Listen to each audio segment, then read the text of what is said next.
शिला पर सुदामा को सोए हुए गरुड़ ने देखा मेरे भाई बहन। अब इस ब्राह्मण की नींद को तो उड़ाया नहीं जा सकता, उन्हें जगाया नहीं जा सकता, इसलिए पूरी की पूरी उस प्रस्तर की, उस पत्थर की शिला को गरुड़ जी ने उठाया है और उठा करके द्वारिका के बाहर जहां पर की श्री कृष्ण का बगीचा था वहां जाकर के रख दिया है।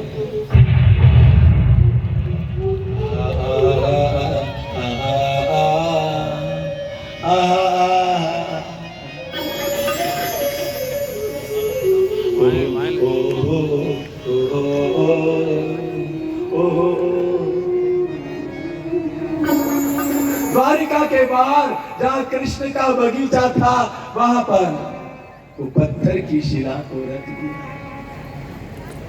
अब गरुड़ जी तो चले गए, रात निकल गई, सवेरा हुआ, ब्राह्मण जागा और जागते ही उसने कहा पहले स्नान कर लो, पहले भजन कर लो, स्नान कर लो, भजन कर लो। ब्राह्मण ने स्नान किया, भजन किया और आगे बढ़ा है। चलते चलते उसने बहुत बड़ा नगर देखा, द्वारिका देखी मेरे। अहो द्वारिका, पता ही नहीं चलता था कि उसका द्वार कहाँ है, द्वार कहाँ है, द्वार कहाँ है। उस ब्राह्मण ने नगर में प्रवेश से पहले लोगों से पूछा, वहां के नागरिकों से पूछा कि ये कौन सा नगर है भाई। आदमियों से पूछा ये कौन सा नगर है, ये कौन सा नगर है। लोगों ने कहा आप पहली बार आए हैं ऐसा लगता है, आप नहीं जानते ब्राह्मण देवता। हाँ ये द्वारिका है, द्वारिका। हाँ तो ब्राह्मण खुश हो गया, मैं द्वारिका में पहुंच गया। इतने सुंदर नर और नारियों को देखा उस ब्राह्मण ने, देवता जैसे नर थे, देवता जैसी नारियां थी, वहां बच्चे की प्यारे प्यारे। ब्राह्मण खुश हो गया। ओहो ओहो ओहो ओहो ओहो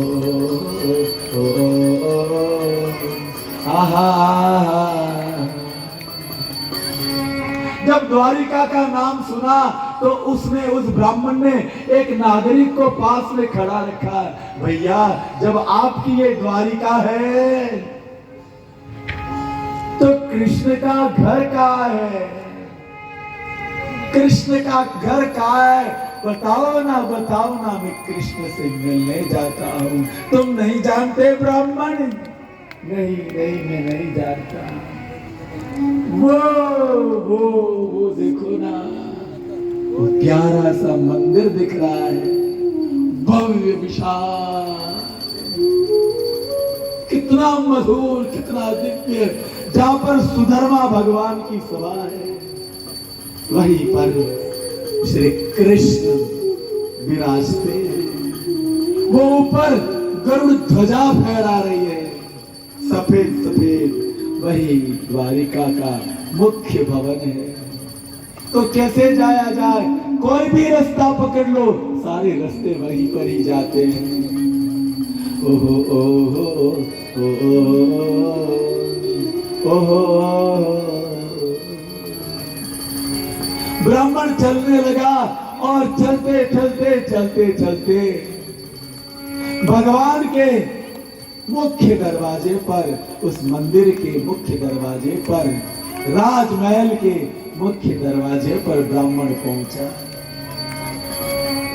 वहां जाकर के ब्राह्मण ने देखा कि ओहो इतना भव्य नगर, इतना भव्य मंदिर, और नगर में मुख्य द्वार में ब्राह्मण ने भगवान के द्वार में प्रवेश करना चाहा।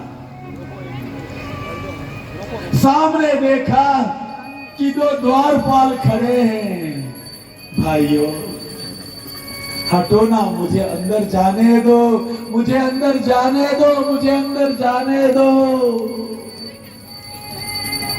द्वारपालों ने कहा नहीं नहीं, तुम कहां से आए हो, कौन हो? पता नहीं तुम कौन हो ब्राह्मण? मैं ब्राह्मण हूं। और क्यों आए हो?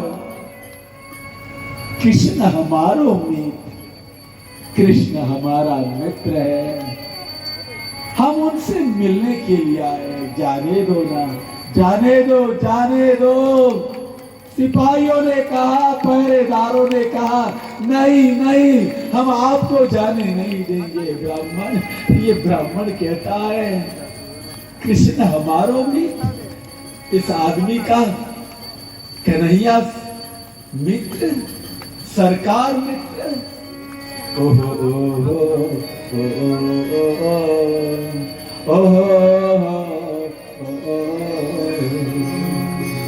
आहा आहा आहा, जाने दो, जाने दो, जाने दो। बार बार के आग्रह से और बार बार के कहने से एक चौकीदार ने, एक पहरेदार ने कहा ठीक ब्राह्मण, तुम यहीं पर रुको। तुम्हारा नाम क्या है सारा पूछा, नगर वगैरह पूछा। रुको, हम कृष्ण के पास में, ठाकुर के पास में जाकर के पूछ के आते हैं। वो आदमी, वो सिपाही भगवान से पूछने के लिए पहुंचा है। भगवान के चरणों में उसने अभिवादन किया, प्रणाम किया। मेरे भाई बहन, उस समय रुक्मणी जी प्रभु को भोजन करा रही थी। ओहो ओहो ओहो आहा, प्रातः काल का समय था, बाल भोग लगाया जा रहा था। मेरे ठाकुर प्रसाद ले रहे थे, मेरे ठाकुर भोजन कर रहे थे। माखन मिश्री, अभी मुंह जूठा था, कि अभी मुंह जूठा था ठाकुर का। साक्षात रुक्मणी जी, लक्ष्मी जी आपको प्रसाद जिमा रही थी। ओहो पहरेदार ने, छड़ीदार ने भगवान को नमस्कार किया है, प्रणाम किया और प्रणाम करके कहने लगा क्षमा करें, आपको विक्षेप हुआ है प्रसादी के समय। लेकिन ठाकुर, कोई पुरुष, कोई ब्राह्मण आपसे मिलना चाहता है। ब्राह्मण, हाँ, कि कोई ब्राह्मण आपसे मिलना चाहता है, लेकिन हम तो भोजन कर रहे हैं।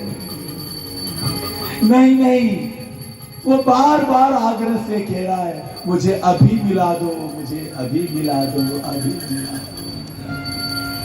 कौन है, कैसा है, कि कौन है, कैसा है? तो पहरेदार कहने लगा, सिपाही कहने लगा शीस पगा न झगा तन के प्रभु। उस ब्राह्मण के सिर पर पगड़ी नहीं है, न झप्पा है, कि शीस पगा न झगा तन के प्रभु। बदन खुला हुआ है, जाने बसे के ही यही ग्रामा, किसी गांव का रहने वाला कोई ग्रामीण लगता है। जाने बसे के ही यही ग्रामा, और पैर में जूते भी नहीं है। हे गोविंद, बतावत आपनो नाम सुदामा, और अपना नाम सुदामा बता रहा है। जैसे ही सुदामा नाम सुना, भोजन छोड़ करके और भागे।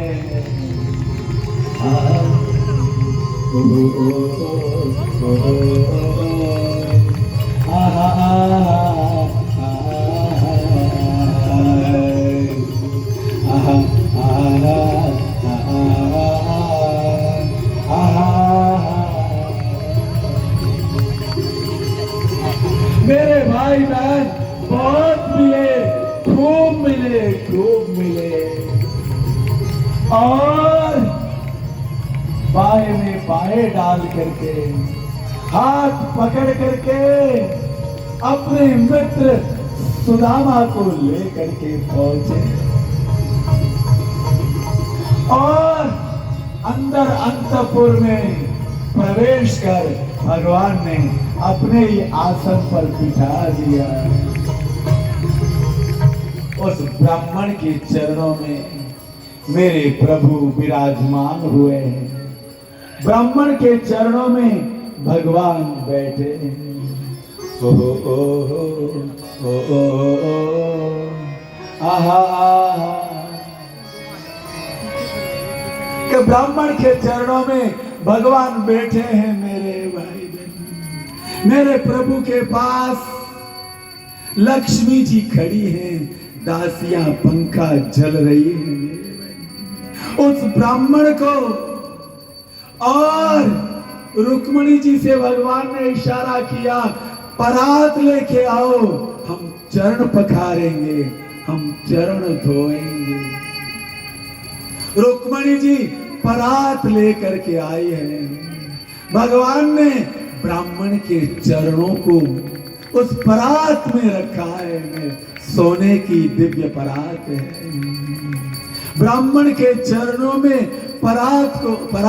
चरणों को परात में रखा है और प्रभु चरण पखारने लगे, लेकिन जल से नहीं, सुदामा की इस प्रकार दीन दशा को देख करके, देखी सुदामा की दीन दशा, करुणा करके करुणा निधि रोए। बहुत रोए भगवान, बहुत रोए हैं, बहुत रोए हैं। इतना गरीबी, इतनी गरीबी, इतनी गरीबी कि देखी सुदामा की दीन दशा, करुणा करके करुणा निधि रोए। कि पानी परात को हाथ छुओ नहीं, नैनन के जल से पग धोए। आंखों के जल से आंसुओं को धो डाल, आंसुओं से आंखों के जल से उन चरणों को धो डाला है मेरे भाई। बहुत रोया, कितने रोए होंगे, कितने रोएंगे। और चरण धोते धोते, चरण धोते धोते, चरण धोते धोते सुदामा के पैरों में लगी हुई उनकी फटी बिवाइया देखी। सुदामा के चरणों की फटी बिवाइया देखी। उन बिवाइयों को, उन चरणों को आंखों से लगाया है मेरे भाई बहन। अपने कमल नेत्रों से उन ब्राह्मण के चरणों को लगाया और चरणों को आंखों से लगाते समय आपने उस ब्राह्मण के चरणों के तलवे को देखा है। उस तलवे में कितने कांटे गड़े हुए हैं। उन गड़े हुए कांटों को देखा मेरे भाई बहन, वे कांटे जैसे बाहर निकले हुए थे। भगवान ने एक एक कांटा अपने दांतों से निकाल दिया है। जैसे कांटे निकले, जीवन भर के कांटे निकल गए मेरे, जीवन भर के कांटे निकल गए। और भगवान खड़े हुए और मेरे भाई बहन सुदामा के मस्तक पर तिलक लगाया है, हरी चंदन लगाया है।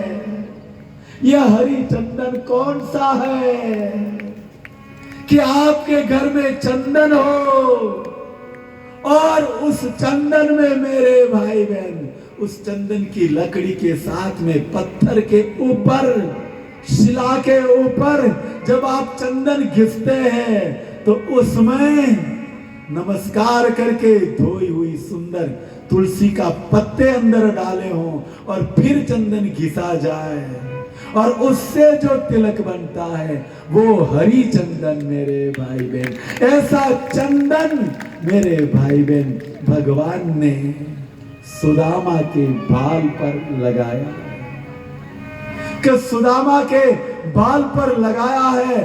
और लगाते लगाते विधाता का वे लेख पढ़ा। क्या लिखा है? विधाता ने सुदामा के बाल के ऊपर विधाता का लेख पढ़ा कि अरे जन्म जन्म का दरिद्री श्री क्षया, जन्म जन्म का दरिद्री मेरा मित्र। चंदन लगाते लगाते भगवान ने वो विधाता के लेख को जो गरीबी का लिखा था मिटा दिया और उल्टा लिख दिया। क्या लिखा? यक्ष श्री, यक्षों का द्रव्य, इतनी अद्भुत लक्ष्मी इस ब्राह्मण को प्राप्त हो। मेरे भाई बहन, चरण सेवा करते करते जब सब हो गया तो लक्ष्मी जी से कहा, रुक्मिणी जी से कहा कि ब्राह्मण के चरणों में प्रणाम करो, नमस्कार करो देवी, नमस्कार करो। लक्ष्मी जी ने दौड़ करके ब्राह्मण के चरणों में मस्तक नमाया है। मेरे भाई बहन, लक्ष्मी नमस्कार करती है मेरे भाई बहन। ये भारत था और ये ब्राह्मण था मेरे भाई बहन। लक्ष्मी ने नमस्कार किया है, मां ने प्रणाम किया। तो सुदामा ने पूछा, ब्राह्मण ने पूछा, ये कौन? कृष्ण से पूछा। तो कृष्ण ने मुस्कुरा करके कहा, ये अपने ही घर से है। अपने ही घर से। चलो चलो, भाभी अच्छी है, बढ़िया है, बहुत खूबसूरत है, बहुत सुंदर है। आशीर्वाद। महालक्ष्मी को ब्राह्मण ने आशीर्वाद दिया और दूसरी पटरानी को बुलाया है। 8 पटरानियां, दूसरी पटरानी को बुलाया, आओ। अब जाम्बवती जी आई, नमस्कार करो। ब्राह्मण के चरणों में जाम्बवती जी ने नमस्कार किया। पूछा सुदामा ने, कौन? ये जाम्बवती है। जाम्बवती पर कौन? किनके घर से? किन्हीं के घर से नहीं, अपने ही है। दो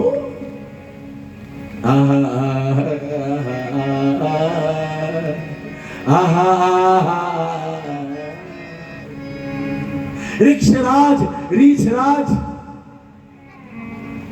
जाम्बवान की पुत्री जाम्बवती जी ने प्रणाम निवेदन किया है ब्राह्मण के चरणों में। फिर बुलाया भगवान ने, आओ। मेरे भाई बहन सत्यभामा जी आई, करो नमस्कार। सत्यभामा जी ने नमस्कार किया है। आयुष्मती